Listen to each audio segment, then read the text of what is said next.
Hi guys, this is OFW Anglers June. So ngayong araw na to mga par ay gagawa tayo ng sinigang na lapis or queenfish. Ito yung isda guys na kung saan ay madalas nakukuha sa during summer dito sa Middle East, no. So syempre ito yung ulo guys, ating lutuin yung ulo niya, part na ulo. So magsigang tayo ng ulo ng queenfish or lapis. Ito pala guys yung nakuha natin nung nakaraang araw. So ito yung clips na to guys. Oh. Yun. So ngayong araw, so bali yung ingredients natin guys. Meron tayong tomato, meron tayong onion, garlic, luya, then yung vegetables natin guys, meron lang tayong okra, cabbage, at kangkong. Yan. So ipapakita ko sa inyo guys, marami kasing nagsasabi na yung lapis or queenfish ay talagang matabang siya. Yung laman niya is matabang talaga. Technically matabang talaga guys. So, ang gagawin natin guys para maging masarap ito, syempre, panoorin yung ating video guys. Tara, magluto na tayo guys. Unahin natin yung mag-prepare lang tayo ng ating mga ingredients for today. Okay. Iwalan tayo ng ano guys, kamatis, syempre. Ganun lang guys. Kumaya ay ano natin to, ang gagawin natin sa ulo guys. Isangag muna natin yung mga ingredients natin. Then like luya, pababanguhin natin yung aroma, palabasin yung aroma guys. Sibuyas, ito, kamatis. Tapos saka natin siya, yung ulo mismo guys to. Isangag natin, tumaga, ipituhin ba.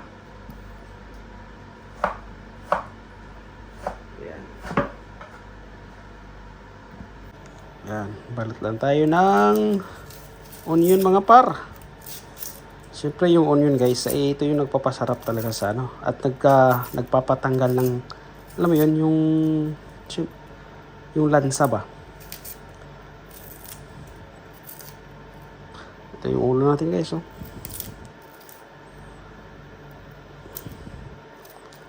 Ang kagandahan lang sa lapis guys, bibigyan ka ng laban. Kumbaga, talagang ubusin yung lakas mo para malan mo siya. Ang technique kasi ng lapis mga pare is malikot sila pag na-hook. Tumatalon-talon. Dahil nga, yun yung way nila para matanggal yung hook nila sa bibig nila. Pero talagang pagka nalunok na nila yung hook at siyempre yung hook na sa ilalim na ng nila, dila, wala na silang kawala. So may tendency din na sila. Lalo pag tumatalon guys, tapos hindi masyadong na-hook pa, nasa bibig lang nila yung nasa gilid lang, ay tatanggal yun par.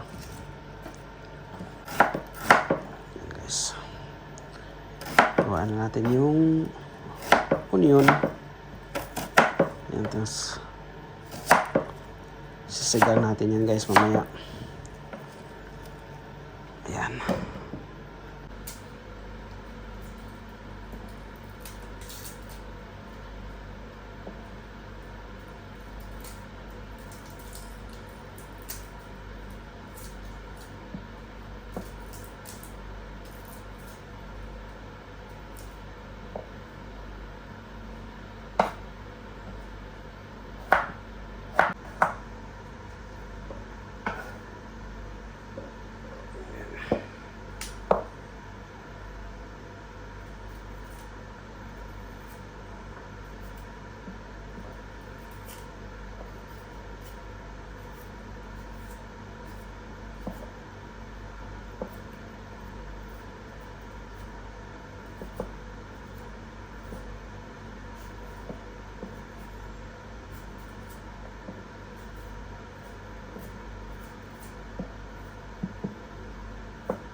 Guys, maglagay lang tayo ng mantika.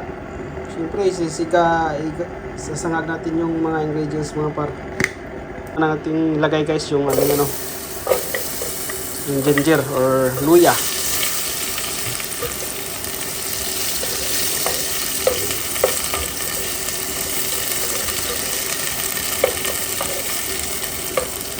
Add natin yung sibuyas.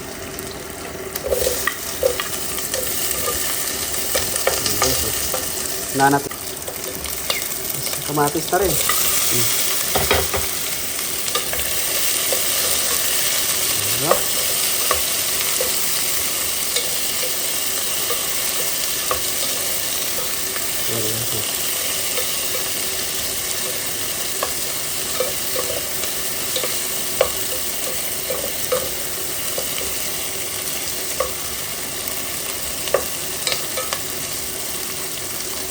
Takpan lang muna natin, guys.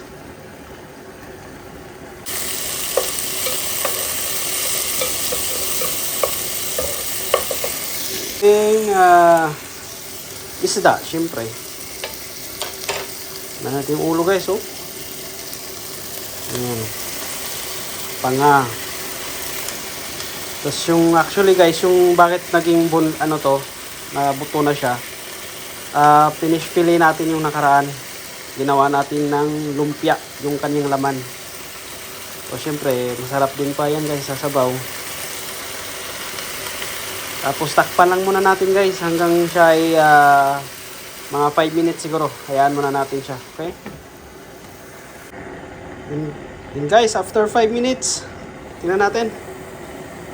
Bumango na siya, guys. So, lagyan natin ng malinis na tubig, guys. Galing sa Pasig River to. Ayan.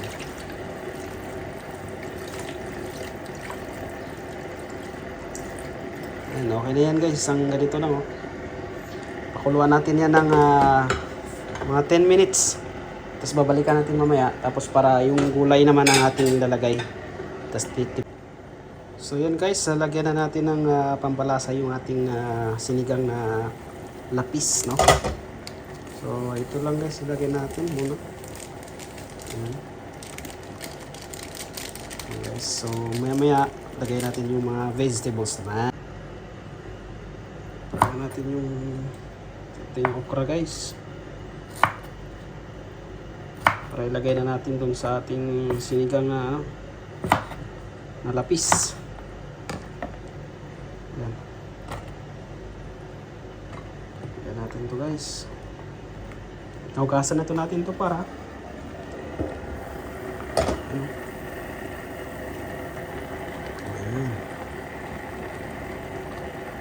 Tapos yung cabbage na rin. Lagyan na rin natin. Sabay-sabay na to. Ayan.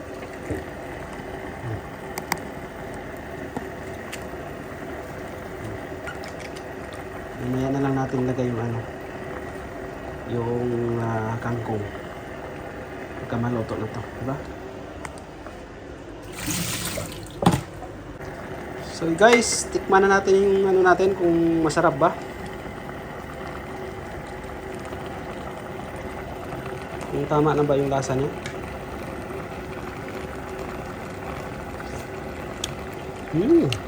Sarap, guys. Damn. Sarap. Oh my God. Kainan na to, guys. Mamaya. Lagay na natin yung ating kangkong. Para sabay-sabay na to.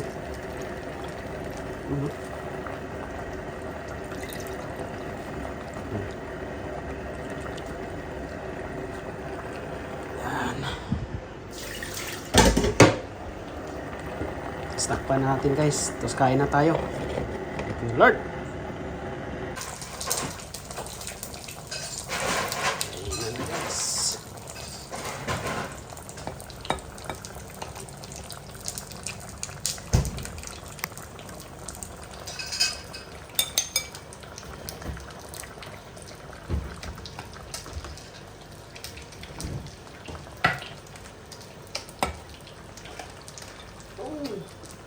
Sarap, no? Gulay natin yung yung sabaw. Sarap naman ito. Oh my God.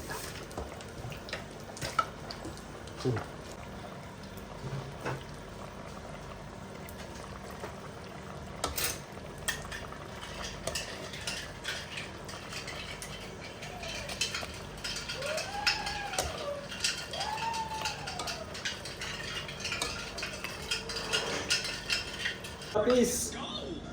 Tapos mayroon tayong patis, di ba? A magical Rubik's Cube. Unang higop ng sabaw. The girl noticed that there was a cube sitting beside her. Curious, the girl started twisting the Higop cube. lang. After a short while, she completed an entire orange side. Now she was having fun. She tried to complete the second side, but by mistake, she messed up the first side too. Even after trying again and again, when she Ang patis. the cube, the girl got frustrated and tossed it aside. Yeah. The cube slowly moved back toward her and gently touched her head down. The girl turned around, and when she saw the cube moving, she jumped back in fear. Then the cube came closer to her, Guys.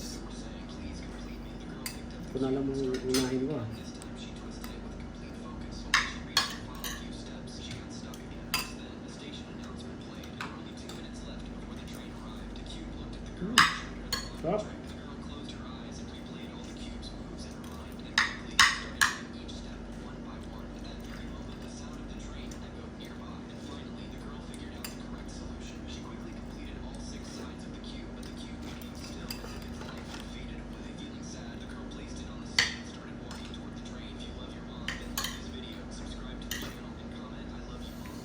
Magical Rubik's Cube. There's more pineapple juice. Pineapple? Yeah. Dami. One of this one. Mm.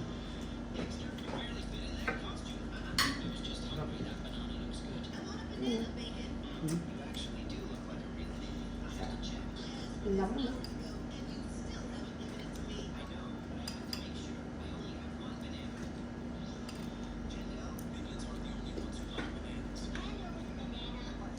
Alam, bigyan mo si ano nito.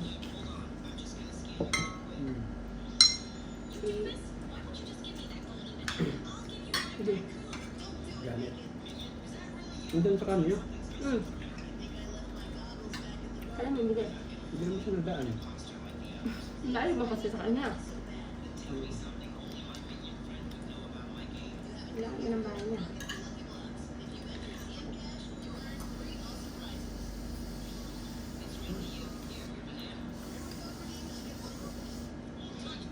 Tapos, umikot sa bak. Daming loyo.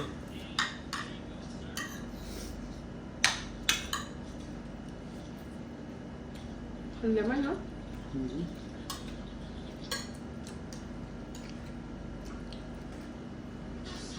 Gusto ni Kobe yung ano, yung sa side ng mata. Yung to, oh, yung nakaba. Yung Gusto naman. Gusto niya? Yung dito, oh. Ano part? Puro laman kasi.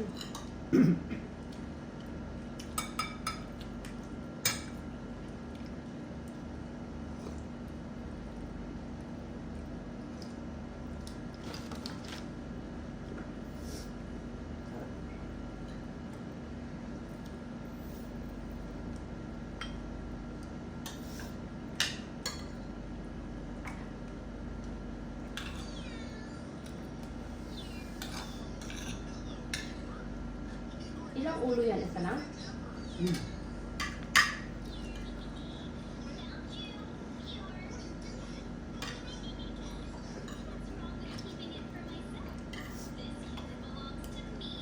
Yung isa binigay ko dyan eh. Sigil pa. Hmm? Yung isang dyan pa.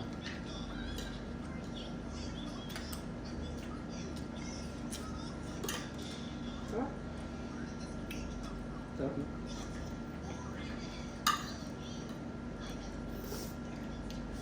Lagyan ng patis.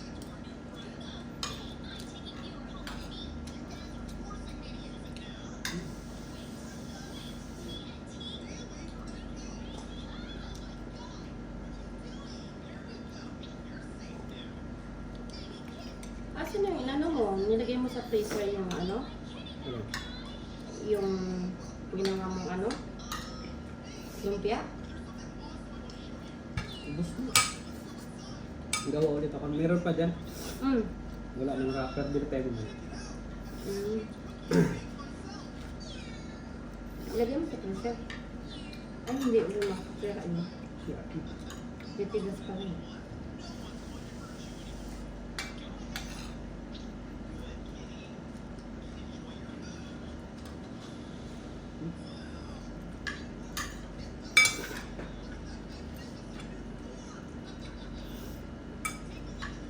guys.